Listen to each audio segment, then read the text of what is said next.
Happy Thursday, Xavier basketball fans. It's Muskie in the heart of the season, and you're here at your Razercast. That's Jim Reaker and Jeff Zink talking Xavier basketball. How you doing there, Mr. Reaker?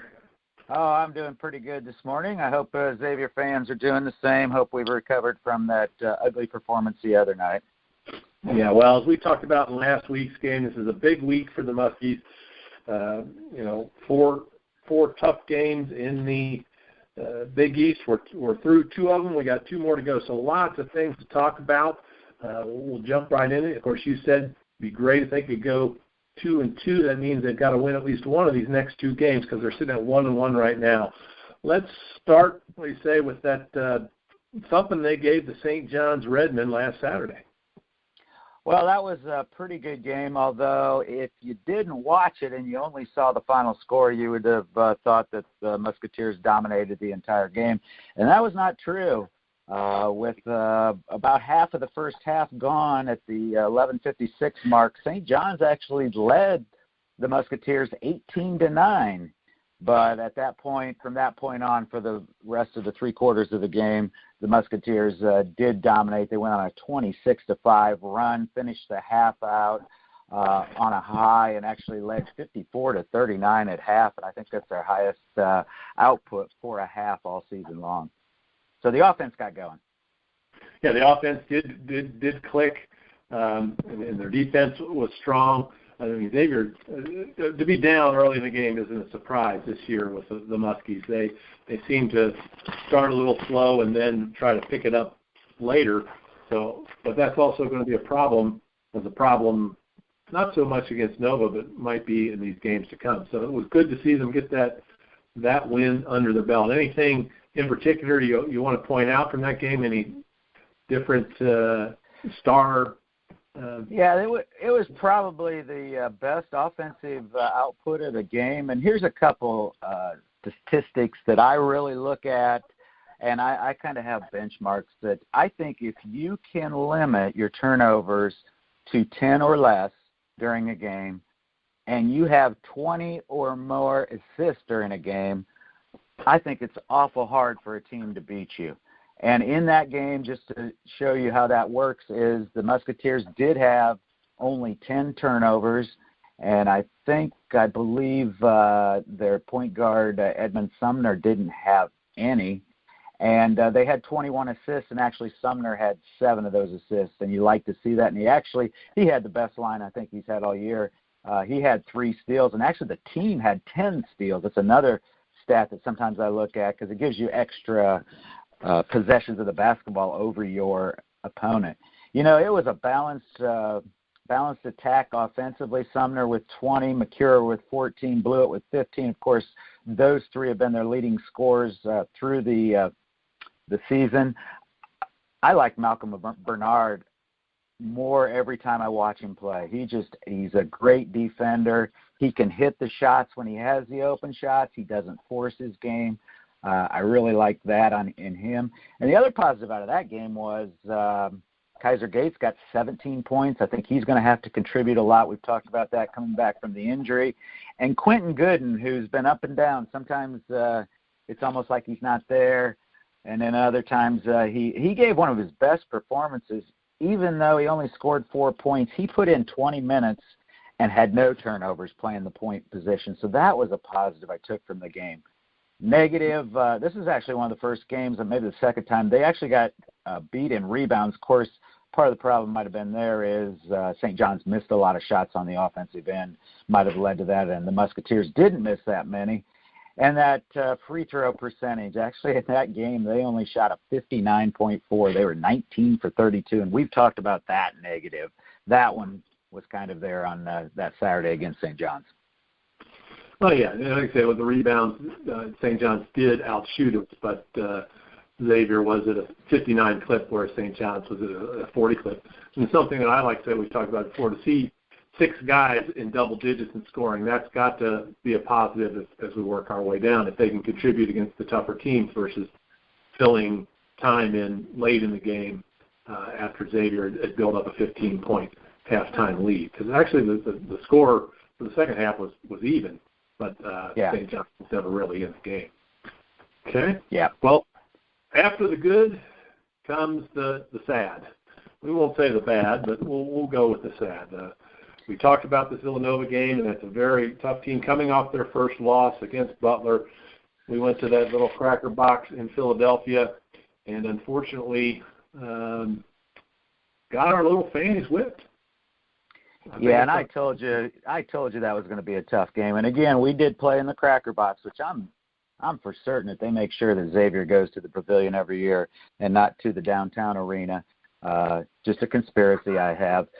But here's the thing. That game started off very positively. I'm sure you watched it. And if you read anything that Chris Mack said about that game, he said, we have to start that game better, and we have to be tough. And actually the 3 seasons before this, that they've been in the Big East, that they went to Villanova, he made the point that he's had to call a timeout in all 3 of those games before they got to the first media timeout because Villanova got off to such a strong start against him, and he felt like he needed to do that to stop the momentum.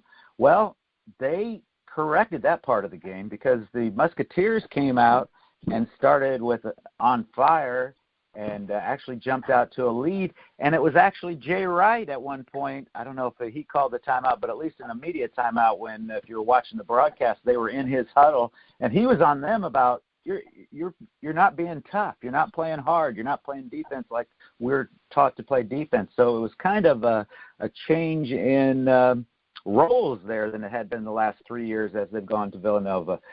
But, of course, that changed at about the 10-minute mark or so in that first half. Yeah, it wasn't pretty. I didn't watch the whole game. I was bouncing back and forth between that and the West Virginia Baylor game, which had a lot of similarities. And that about the first half, it was a well-fought game, and then the 2 winning teams kind of strode away. Now, it wasn't that big of a margin at halftime, just 6 points, but it seemed like Nova really had the advantage. And then, a 19-point advantage in the second half.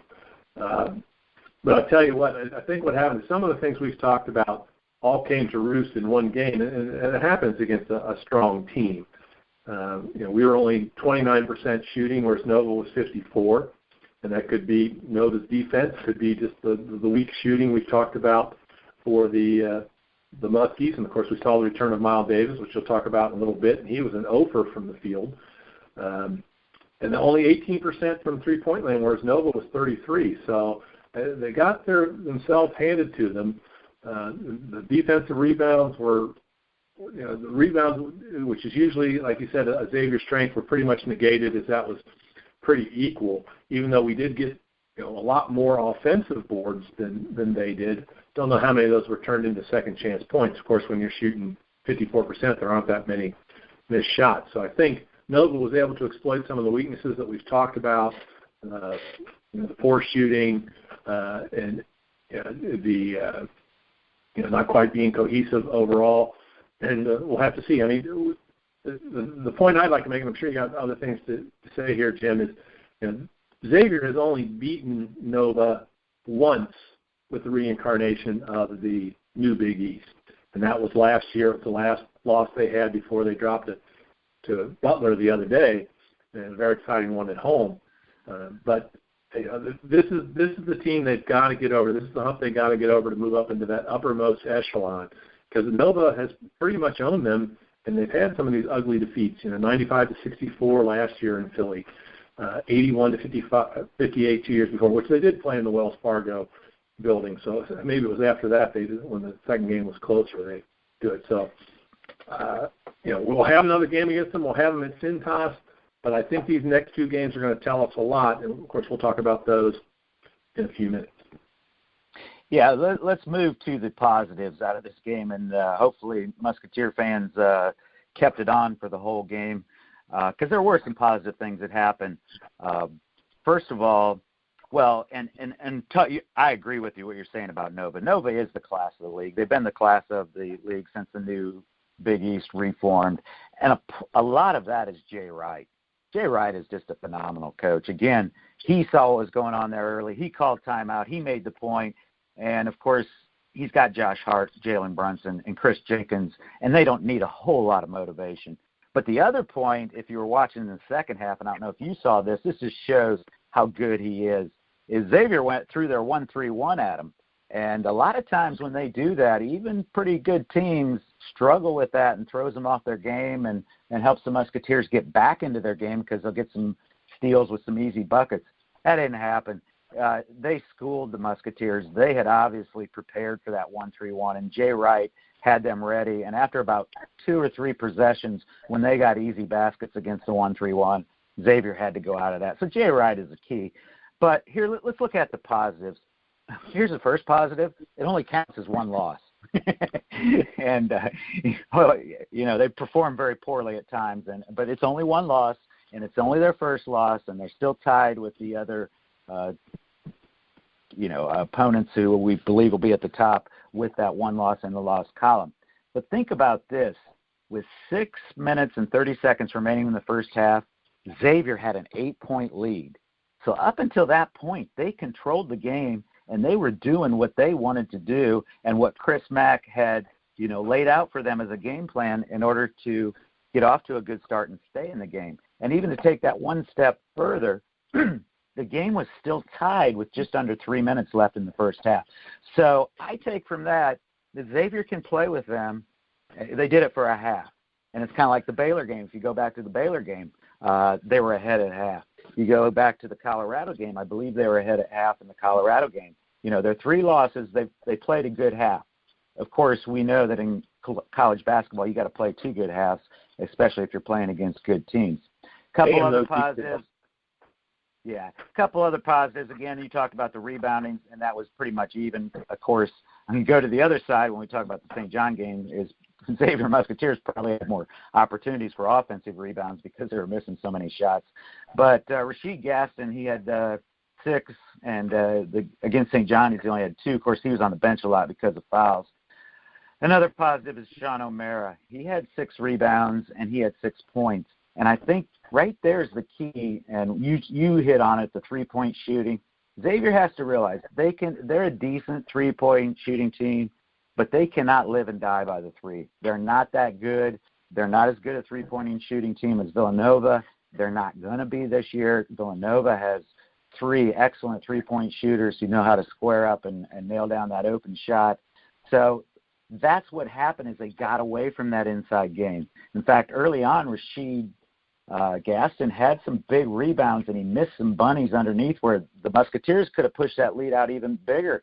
So that was a positive. But I think when Xavier gets them in the Cintas Center later this year, I think it'll be a good game because they'll learn from this. They will learn from this. I'm sure Coach Mack will point out the positives. Hey, you did what I told you to do, but then we fell in love with the 3-point shot, and we can't do that. I've heard him say that many, many times. Yeah, if it's going down and you got the open one, let's take it. But, at one point during that game, they started forcing him. So there were some positives there. Well, it's not the end of the world. Like I said, they've lost to Nova the last 8 times, and all 4 of the teams we're talking about today are going to the dance unless something totally falls off in February. So it's just a matter of being the Big East. So you ready to move on and talk about your Miles Minute? Well, we can move on to Miles Davis, but one other very positive. If you want to take the most positive out of that whole game, you're in a brutal environment there. That had to be their best. I didn't look this up, but it has to be their best free throw shooting night of the year. They're 14 for 17 for 82%. If you can shoot that the rest of the year, that will improve this team to where they need to be. All right, let's move on to Miles Davis. What was your take on Miles Davis? I know you haven't watched the Musketeers as much and know that much about his game for the last 3 years, but what was your just general take of what you saw? My take, and a lot of this out, there's a huge difference between being still with me? My phone rang there. Yeah, okay. Yeah. It's going to ring again. But they, I didn't hear it, so we're okay. Okay. A lot of people pointed this out. There's a big difference between being in shape and practicing on the side, and you pointed out too, and being game ready. I think Miles, he pulled it in Ophir. He was in there for 13 minutes, which is going to help him down the line. He's just rusty. take time, and I think that's my take too. Another thing you want to talk about, and you'll get to that, is on the distraction. I just think the guys have got to get to know him. They've got to get in the rhythm as they practice. At first, I thought this might be a bad move, bringing him in now, putting him right in the lineup rather than waiting through this. But now I'm really thinking it's a smart move by Chris Mack, because he's going to have these 3 tough games. It eases up a little after that, and they'll be able to find the time to work him in. And then when the next round comes around against this big 3, he'll be a much bigger cog as part of the Xavier overall plan. Yeah, I'm pretty much on board with you. The one thing I thought was kind of interesting, and again, you got to remember, I pointed this out when we've talked about Miles about every show for a little bit anyway. You know, how is it going to affect this team? Because this team was doing pretty well. You know, it seemed to have some good chemistry, and you throw another X factor, so to speak, in there. You don't know how he's going to affect. You know, the most of the starters have played with him, but we have some key players that we need to be key contributors who haven't played for him. And there was one point in the game, I believe it was Quentin Gooden, but it could have been somebody else, who went to throw a pass to him on the wing and then pulled it back and threw it the other way. It was almost like he didn't recognize him, that he was on his team. So, you know, that might have been a little bit of a distraction. Did it affect the outcome of this game? No, not at all. Yeah, and the most positive thing was he got 13 minutes, although we didn't see much out of Quentin Gooden in this game, and that may have been more because of the Villanova environment, being a freshman and playing there. And we didn't see Tyreek Jones much. Of course, they don't play the same position, but those two, I think, have to give us some positive 8 to 10 minutes a game if this team's going to go forward and be as productive as I hope and I think all Xavier fans hope they can be. Good points all. So that's if you got to know more on Miles, you're ready to go and talk about the big game coming up against Butler on Saturday. Now, just the final thought on Miles is a point that you made, a very good point, that, you know, we got Butler on Saturday, we got Creighton on Monday, 2 very, very big games. I don't think he's going to be a factor in that. I don't think we'll see him much more than we saw him. Probably the better the game goes in both cases, the less we'll see him.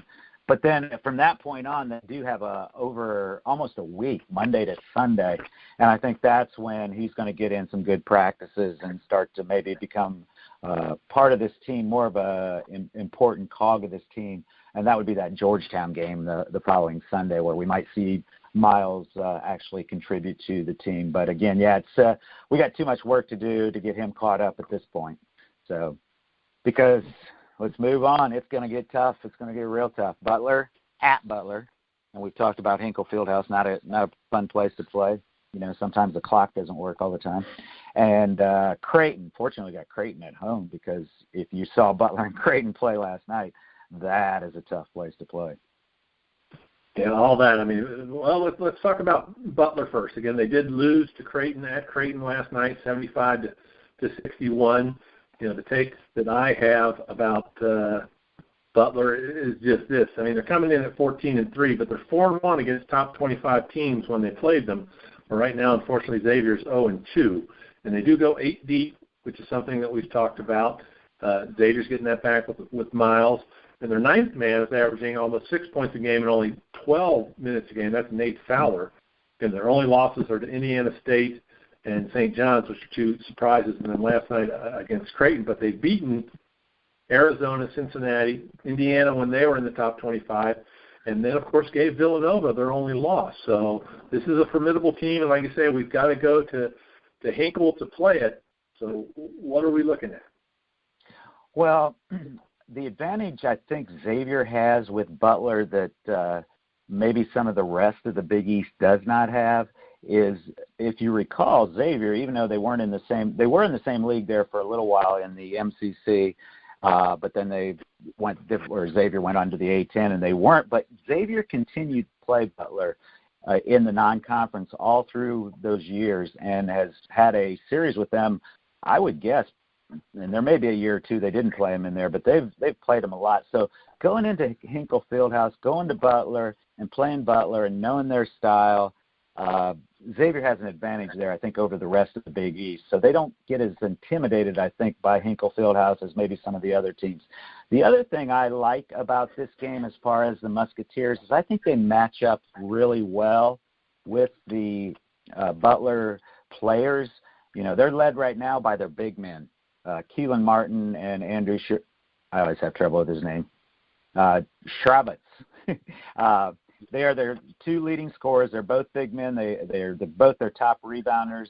And I think if Xavier, if Gaston and O'Mara can come again and play decent games, play good defense against them, I think that gives the advantage to Xavier because Xavier's top players are, of course, their guards out front with Sumner, Blewett, and Mikura. And I think they're a little bit better scoring than the guards for the Bulldogs. In fact, their top guard, their point guard, Tyler Lewis, is only 5'11". Think about it. Edmund Sumner is 6'6". He's got a 7-inch advantage over Lewis, and I believe he's a little quicker than Lewis, and I think he'll give Lewis trouble. You know, Lewis was actually the one who scored a little bit last night when they were having trouble scoring against Creighton, but that's not naturally his role as being a top scorer. He just kind of runs the show, but I think Sumner will give him some difficulty, or you may see Blewett on him, because Blewett, of course, is probably the top defender when it comes to the small guards out front.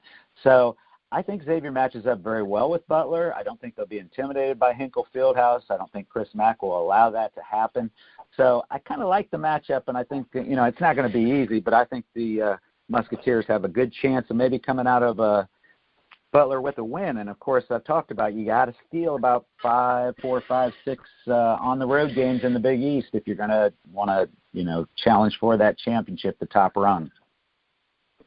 Yeah, I'm with you on everything you say. It would be great. It's going to be a tough win to come away with, but let's hope that they can win that one on the road, and that way they're feeling a little more comfortable coming in with Creighton with a quick turnaround, because Creighton's on a Monday afternoon, and they've got to come back home. So I would love to see them get out and win one on the road, which right now is something they're going to have to do, at least get one against these strong teams.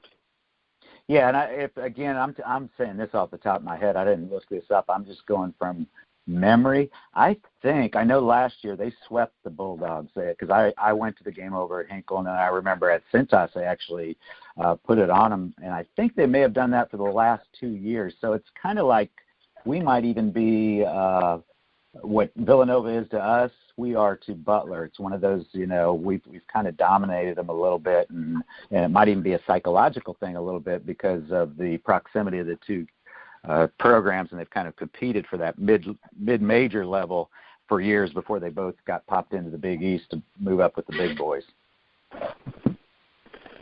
All right, so we talked about that. You know, like, do you want to? You got any more things going? Going to predict the win there? I think they could. I think they have a good chance of beating. I would go out if I had to bet. I would actually bet on them, and I'll probably take the points because they'll probably be the underdog being on the road. If I had the points, I would definitely bet on them. I think it'll be a very, very close game, but I think it's a very winnable game for the Musketeers. And, again, I think it's a very important game for them to win. Won't be the end of the world if they do lose it, but it's going to make it tough, especially coming back with Creighton on Monday. Well, the thing that we brought up before, and it is in conference, and you never know what's going to happen, but all three of these teams are ranked ahead of the Muskies, which means people think they should be losing to them, especially at home. So let's not panic, Muskie fans. They're definitely going to go at least 1-3. 2-2 would be better, and going 3-1 would be fantastic. So we'll have to see. So that leads us to Monday, and the Blue Jays coming to town on that big day, Martin Luther King Day, for Big East basketball. Yeah, that's a scary one right there. If you watch Creighton, what they did to Butler in the first half last night, they got a lot of offensive firepower, and, of course, they played pretty good defense that feeds their offense, and they got a lot of options. If you look at their scoring, they got 4 guys in double figures. Marcus Foster, who's a transfer from Kansas State, is actually their leading scorer with 18 points. And then the guy that has kind of surprised everybody, Justin Patton, the 7-footer, he's averaging 14 points and 6 rebounds, only a freshman. Of course, Maurice Watson, we've seen him for years and years, the senior point guard, and he doesn't have to score for the Blue Jays to win. In fact, here's his most impressive stat. He is averaging 9 assists a game, That's what you want out of a point guard. And if you watched him at all last night, what he does is he can score. He will go to the bucket, but he's very good at drawing attention and then giving kickouts to the other Blue Jays. They shoot the three very, very well also, just like Villanova. And he's the straw that mixes that whole team. And then they got this Kyrie Thomas, only a sophomore. He's come on. He's averaging 12.7 points and almost 6 rebounds a game. And he actually had a double-double last night. He had 12 rebounds and 14 points. So they're a scary team. They are very loaded with offensive firepower and very, very balanced. You can't just take one player away and hope to defeat the Creighton Blue Jays. Positive for the Musketeers is they're playing in the Cintas Center, which we've talked about before, is along with the the something Link Center out there in Omaha. That and the Cintas Center, of course, 2 of the top 5 toughest venues to play in the entire country. Not the Big East, the entire country. So that's the advantage we have. You know, it's an afternoon game. It's a holiday. I'm sure the Cintas Center will be rocking, and I think that helps the Musketeers. I think they play off the crowd there. Yeah. Well, I mean, the thing that scares you about the Blue Jays is just the way they beat people. Because they do have that only loss to Nova, but they beat a very, very tough Wisconsin squad, and obviously Butler. But their only nail-biter in their wins, ironically, was to Oral Roberts, 66-65. You look at a lot of those games, they're almost all double-digit wins. So they're playing tough, and as they should be, ranked where they are in the country.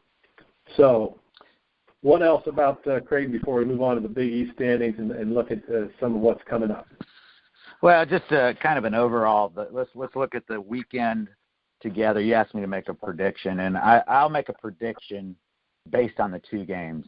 I think they'll go 1-1, and I don't know which one will go which way. I think it's possible to go 2-0, and if they do go 2-0, that's really going to, I think, turn this season. We might look back as a turning point in this season. We're kind of right there in limbo right now, because if they go 0-2 and then they have a week off, I've talked about before, when you lose in any sport, the first thing you want to do is get back out and get that bad taste out of your mouth. But if they get swept this weekend, or I'm talking about Monday as part of the weekend, they get swept this weekend, then they got a week off, and Georgetown coming in next Sunday. Ooh, that's well, I wouldn't want to be in those practices if that happens. I wouldn't want to be one of those players, because I know it's going to be very, very tough. But I'm going to predict they're going to go 1-1. Again, if they lose at Butler, they'll beat Creighton. If they beat Butler, they might lose to Creighton. And again, but I think there's a good chance of going 2-0, and that might be a key point. Looking at the Big East standings, that if Xavier wants to actually win it, I think a key point might be going 2-0 this weekend. Well, that's it. As I said, these are teams that, according to the rankings, that they should lose to, but it's in league. I'm not as pessimistic as you, even if they go 0-2, because there's still a lot of the Big East schedule left, and Xavier's battle ready. If anything, I see them growing as a team and as individual players as they go through, and Chris Mack will have them ready. We still got 7 weeks left in the season, but I think actually that week off will do better for them. They'll have a lot of time to make adjustments, and then get ready for, like you said, the Georgetown game, and then what we'll talk about next week, which is the big crosstown showdown with the UC Bearcats. Yeah, and back to that, a point on that too, is Chris Mack said before the Big East started, he says, you got to understand that for all 10 teams, it's a roller coaster ride. There's going to be some highs and there's going to be some lows. And the key is, how do you react to those highs and lows and try to keep, kind of a level playing performance. So, it was a low losing at Villanova. Of course, as I talked about last week, actually we talked about on our Trogcast, because it was such a big game for the overall country was that I would have been surprised if they pulled out a win over Nova. I'd have felt a little bit better if it had been a little more competitive, although going back, for a half, they stuck with them. It's just we got to put two halves together. Maybe next year at the Pavilion. Maybe we'll have to go to that one next year just to root them on and get them over the hump out there in Philadelphia. That's what'll put over the top, us in Philadelphia. Of course, let's not give up on this year. Yeah, we do have Nova back here on February 11th. And we know what we did to them last year when they were ranked number 1. So well, I don't worry about them as much in the Cintas Center as I do out there. Okay. Well, this week, like you said, there's not a whole lot really going on after Monday. We sort of covered that. The only top 25 matchups coming up are really out of conference, and that's the Xavier Cincinnati game, which we talked about, which we'll preview heavily next week. That'll be a big part of our show. And nothing else until Nova takes on Virginia on January 29th. So a lot of good basketball. I'm sure there'll be some upsets in there, whether it's us or Creighton or Butler or Nova or St. John's bouncing back from an ugly loss to another win. We just have to keep it on. Come back with us next Thursday so we can cover the remainder of this tough slog for the Muskies and what else is going on in Big East basketball. Well, you want to go ahead and one other game that just a note here. I looked at I love this, and I talked about before, I love this marathon on Martin Luther King Day, and I hope this becomes a Big East tradition. I just think it's a great thing. It's a holiday. A lot of people have the day off, Basketball junkies can watch basketball all day, quality basketball that the Big East has become. So I looked at those other matchups, and Creighton and Xavier obviously is the key, at the top, the jewel that day. But here's another game I just want to throw out there that I'm going to watch a little bit, and I think it actually is a 6 o'clock start, and that's Seton Hall at Villanova. Seton Hall, I watched them against Marquette last night. They actually lost in overtime at Marquette, a team they had beaten at home, I think, a week previous. Seton Hall is a dangerous team. They're in the middle there. They're not going to win the league, but they're not going to finish last. But they're the ones that Xavier, Butler, Creighton, Villanova got to be careful because they got 3 very talented players, all 3 of them offensive players. You got Desi Rodriguez, trying to think of the other 2's name. They can score, and they're going to beat some good teams. And it's at Villanova. That's the key there that I think Villanova will get by. But they're the team, if you remember, that beat Villanova. They were actually the last ones to beat Villanova last year in the Big East tournament in the final game. They beat them by 2 points. So that's the other Big East game I would kind of watch. And when the Musketeers they still have 2 games against the Pirates from Seton Hall. They're going to have to be ready for those games, especially the one out at Seton Hall, because that'll be a tough place for the Musketeers to win. They didn't win there last year. So the other Big East game that I would watch on Monday. Yeah, they're sitting at 12-4, so they're no slouches. And again, they lost last night against a tough Marquette team, but we'll go from there. Well, we're running out of time, so let's go to your trivia and tidbits section. What do you got for me today? Well, as always, try to relate it to something that we've been talking about. We've been talking about the Big East a lot today, specifically Creighton and Butler. Here's a little tidbit. I'm going to put you a little time on here. Of course, you don't cheat on me in Google, do you? I hope not. Here's a tidbit I came across. Creighton and Butler, of course, they're thrown in with Xavier. Those were the 3 that were brought in with what they called the Catholic 7, the old Big East members that created the new Big East and brought those 3 in. But Butler and Creighton, actually, their first affiliations with conferences were the same conference. They weren't at the same time, but it was the same conference. Can you tell me the conference that both those teams were first affiliated with? Oh,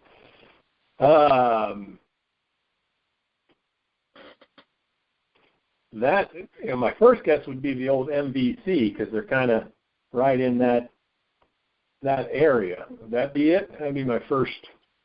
You have hit on it. Very, very good thinking there. The Missouri Valley Conference. Mm-hmm. But just to give you a little background on that, Butler was in the Missouri Valley from 1932 to 1934. Long time ago. I mean, I know Creighton was in there a long time. I think didn't they come Creighton over? Was in there. Yeah, they were in there from 1978 to 2013, when they joined the Big East. Actually, they were independent until 1978, and so this is actually only the second conference affiliation, the Big East, for the Creighton Blue Jays. But in my research, because Butler's so close and dear to our heart, it's interesting. They've been through a lot of different leagues, and from 46 to 50, they were actually in the Mid-American Conference.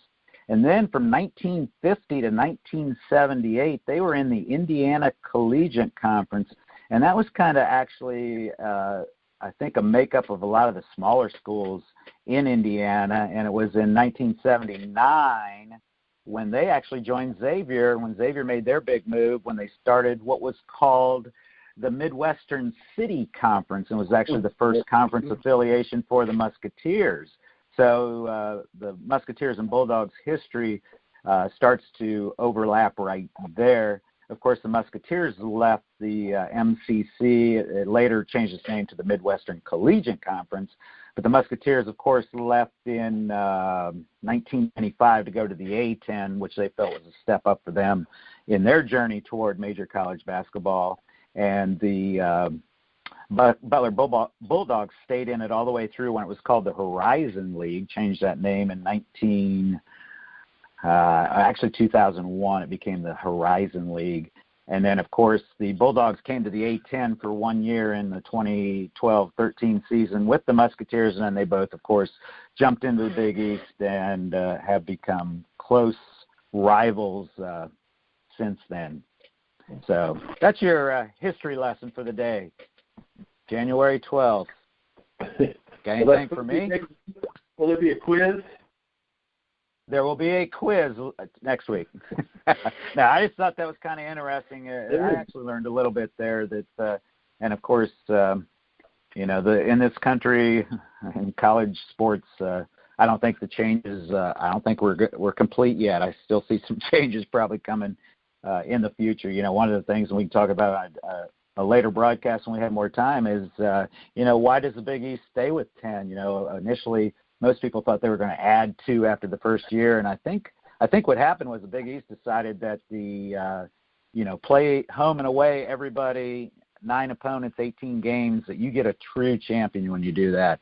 And I think they're shying away from expanding, because when you do, you get into those unbalanced schedules. And I think they like the way it is. It's when you're the champion of the Big East now, you've accomplished something. Yeah, no doubt about it. Well, we'll walk off on that. A great history lesson, and another couple quick history tidbits, and we'll let our fans get out of here.